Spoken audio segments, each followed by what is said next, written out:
আসসালামু আলাইকুম বন্ধুরা, কেমন আছেন? আশা করি সবাই ভালো আছেন। তো বন্ধুরা, আমির হামজার ওয়াজ মাহফিল, বিশাল একটা মাহফিল, যেখানে লক্ষ লক্ষ লোকের সমাগম।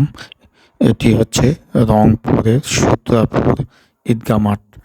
তো বন্ধুরা, উপভোগ করতে থাকুন আজকের ভিডিওটি। তবে যাওয়ার আগে অবশ্যই আমাদের চ্যানেলটি সাবস্ক্রাইব করে অল নোটিফিকেশনে ক্লিক করবেন এবং ফেসবুক থেকে যারা দেখছেন পেজটি ফলো করি পাশে থাকবেন পরবর্তীতে নতুন নতুন ব্লগ ভিডিও পাওয়ার জন্য।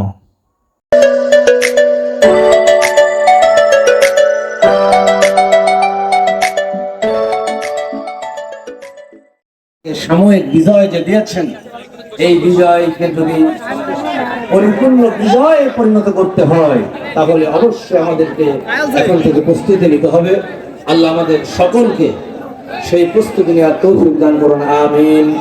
আসসালামু আলাইকুম ওয়া রাহমাতুল্লাহি ওয়া বারাকাতুহু।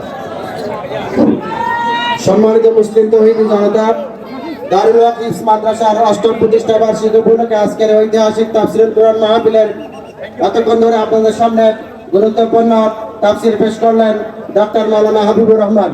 সম্মানিত মেহমানকে আজকের এই সুদূর ঝিনাইদহ এসে আমাদের মাঝে কোরআনের তাফসীর পেশ করার জন্য ওনাকে আন্তরিক অভিনন্দন ও মোবারকবাদ জানাই। সুপ্রিয় উপস্থিতি, আজকের এই ঐতিহাসিক তাফসীরুল কুরআন মাহফিলের আমাদের মাঝে ইতিমধ্যে উপস্থিত হয়েছেন আজকের তাফসীর মাহফিলের সম্মানিত প্রধান অতিথি, বিশিষ্ট শিক্ষাবিদ, রাজনীতিবিদ জনাব অধ্যাপক মাহবুব রহমান বেলাল, জনাব অধ্যাপক মাহবুব রহমান বেলাল, চেয়ারম্যান ইসলামী ব্যাংক। আসসালামু আলাইকুম ওয়া রাহমাতুল্লাহি ওয়া বারাকাতুহু। কেমন আছেন আপনারা? যে আওয়াজ দিলেন তাতে তো মনে হচ্ছে ভয়ে আছেন। বলেন, ভয়ে আছেন? এটার নাম কি? জোরে বলেন, আরো জোরে। সুদীর্ঘ 15টা বছর আমরা আল্লাহকে ডাকতে পারি নাই ভালোভাবে। কথা জোরে বলছেন না কেন ভাইরা? সুদীর্ঘ 15টা বছর তাফসীর মাহফিলে জোরে তাকবীর দিলে রাজাকারের দলে ওরা চিহ্নিত করেছে। কথা জবান করে বলেন, ঠিক কিনা? মুগ্ধ আর অবসাইদের রক্তের বিনিময়ে যে স্বাধীনতা আমরা পেয়েছি, স্বাধীন এই জায়গায় জবান খুলে আল্লাহর আওয়াজ দিতে চাই। জবান খুলে বলেন লিল্লাহি তাকবীর। যেটা কথা বলবে না ওটা মনে করব ওই কাতারের কিছু রস কস ওর ভিতরে আছে। কথা জোরে বলেন, ঠিক কিনা? আমরা এর আগে বলতাম হুজুরদের বাজার মন্দা, বিভিন্ন কায়দায় হাসিনা চালাতো ধান্দা। আমরাও হুজুরেরা ছেড়ে দেওয়ার নাই বান্দা। আওয়াজ দিয়ে বলেন কথা ঠিক কিনা আমার ভাইয়েরা? যতক্ষণ চলবে কোরআনের তাফসীর চলবে, কোনো বাধা নাই। এই বিধান, এই অবস্থা জারি করেছেন যিনি, জবান খুলে সবাই সেই আল্লাহকে ডাক দিয়ে বলেন আল্লাহু আকবার। লা ইন শাকারতুম লা আযীদান্নাকুম। যারা নিয়ামত পাওয়ার পর শুকরিয়া আদায় করে, আল্লাহ তার নিয়ামতকে কি করে?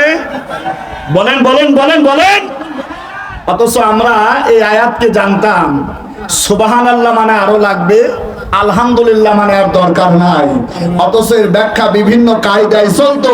আমরা আল্লাহর দরগায় শুকরিয়া দান জ্ঞাপন করছি, জবান খুলে বলছি আলহামদুলিল্লাহ।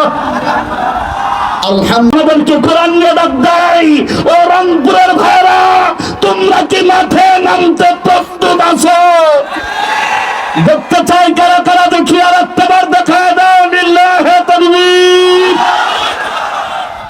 আলহামদুলিল্লাহি রাব্বিল মাশরিকাইনি ওয়া রাব্বিল মাগরিবাইন আল্লাযী খালাকা কুল্লা শাইইন যাওজাইন ওয়া আওজাবা আলাইনা আল-ইহসানা বিল ওয়ালিদাইন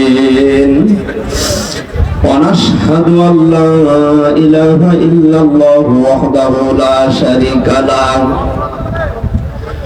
وأشهد أن محمدًا عبده ورسوله سيد الكونين صلى الله عليه وعلى آله وأصحابه وأتباعه أجمعين।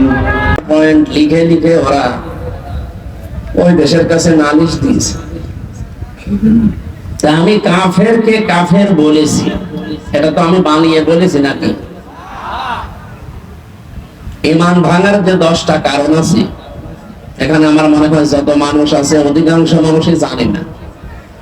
নামাজ পড়ে যারা, সালাত আদায় করার আগে সবচেয়ে গুরুত্বপূর্ণ কাজ হচ্ছে ইয়া আইয়ুহাল্লাযীনা আমানু ইযা কুমতুম ইলা সলাতি ফাগসিলু ওয়ুজুহাকুম ওয়া আইদিয়াকুম ইলাল মারাফিকি ওয়ামসাহু বিরুসিকুম ওয়া আরজুলাকুম ইলাল কাবাইন। হে ঈমানদারেরা, যখন নামাজের জন্য তোমরা প্রস্তুতি নেবে যে আমি নামাজ পড়বো, তার আগে তোমরা ওযু করো। এই নির্দেশ কার?